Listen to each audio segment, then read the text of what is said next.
Hello అండి, అందరికీ welcome to కొంచెం స్పెషల్ డిషెస్. ఇంట్లో ఎటువంటి మసాలాలు అలాగే క్రీమ్ లేనప్పుడు క్రీమీ పాస్తా తినాలి అనిపిస్తే ఇలాగ ట్రై చేయండి.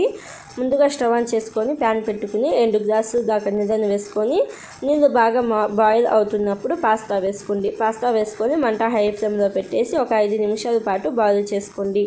5 నిమిషాల పాటు ఉడికించుకున్న ఈ పాస్తాను ఇలాగ స్ట్రైనర్లోకి జల్లెడలోకి వేసుకొని ఒక 30 సెకండ్స్ పాటు పక్కన పెట్టండి. 30 సెకండ్స్ తర్వాత ఈ పాస్తాను ఒక ప్లేట్లోకి తీసుకోండి. ఇప్పుడు స్టవ్ ఆన్ చేసుకొని కడాయి పెట్టుకొని ఒక 2 టీ స్పూన్ల దాకా నెయ్యి వేసుకోండి. మీరు కావాలంటే నెయ్యి ప్లేస్లో బటర్ కూడా వేసుకోవచ్చు. ఇప్పుడు 4-5 వెల్లుల్లి రెబ్బలు పైన తొక్క తీసి సన్నగా కట్ చేసుకొని వేసుకొని ఒక 30 సెకండ్స్ పాటు ఫ్రై చేసుకోండి. 30 సెకండ్స్ తర్వాత ఒక పెద్ద సైజు ఉల్లిపాయను సన్నగా కట్ చేసుకొని వేసుకోండి. ఈ ఉల్లిపాయలను దోరగా వేయించుకోండి. కొంచెం రంగు మారి గోల్డెన్ కలర్ వచ్చేదాకా ఫ్రై చేసుకున్న తర్వాత 2 మీడియం సైజు టమోటాలను మిక్సీ జార్లోకి వేసుకొని మెత్తగా గ్రైండ్ చేసుకున్న టమోటా ప్యూరీ వేసుకొని ఒక 2-3 నిమిషాల పాటు ఈ టమోటా ప్యూరీని ఉడికించుకోండి. ఇలాగా ఒక 2-3 నిమిషాల పాటు ఉడికించుకున్న తర్వాత పెరుగు ఒక 3 టేబుల్ స్పూన్లు వేసుకోవాలి. మీకు ఎక్కువ క్రీమీగా కావాలి అనుకుంటే టమోటాలు 3 వేసుకోండి. అలాగే పెరుగు ఒక పావు కప్పు వేసుకోండి, సరిపోతుంది. ఇలాగా పెరుగు 3 టేబుల్ స్పూన్లు వేసుకొని 1 నిమిషం పాటు బాయిల్ చేసుకున్న తర్వాత 1 కప్పు పెరుగు వేసుకోండి.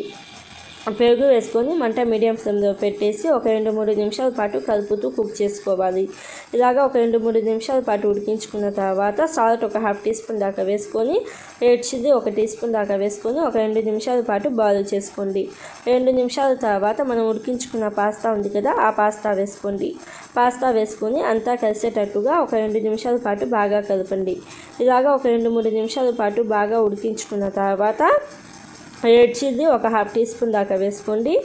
అలాగే పెప్పర్ పౌడర్ నల్ల మిరియాల పొడి ఒక 1/2 టీ స్పూన్ దాకా వేసుకొని ఇంకొకసారి బాగా కలపండి. ఇలాగా ఒకసారి బాగా కలుపుకున్న తర్వాత చీజ్ క్యూబ్స్ ఉంటాయి కదా, చీజ్ క్యూబ్స్ ఉంటే ఒక 2-3 చీజ్ క్యూబ్స్ తుమ్ముకొని వేసుకోండి. చీజ్ క్యూబ్స్ వేసే వీడియో మిస్ అయ్యింది. ఇలాగ చీజ్ క్యూబ్స్ తుమ్ముకొని వేసుకొని మంట ఆఫ్ చేసేయండి. మంట ఆఫ్ చేసేసి సన్నగా కట్ చేసిన కొత్తిమీర వేసేసి ఒకసారి బాగా కలుపుకొని సర్వ్ చేసుకోవాలి. అంతే అండి, సింపుల్గా ఈజీగా క్రీమీ పాస్తా అయితే రెడీ అయిపోయింది. టేస్ట్ అయితే చాలా బాగుండిద్ది. స్పైసీగా చాలా టేస్టీగా ఉండిద్ది. ఈ రెసిపీ కనుక నచ్చినట్టయితే ఒకసారి తప్పకుండా ట్రై చేసి మీకు ఎలా వచ్చిందో కామెంట్లో చెప్పండి. Thank you friends.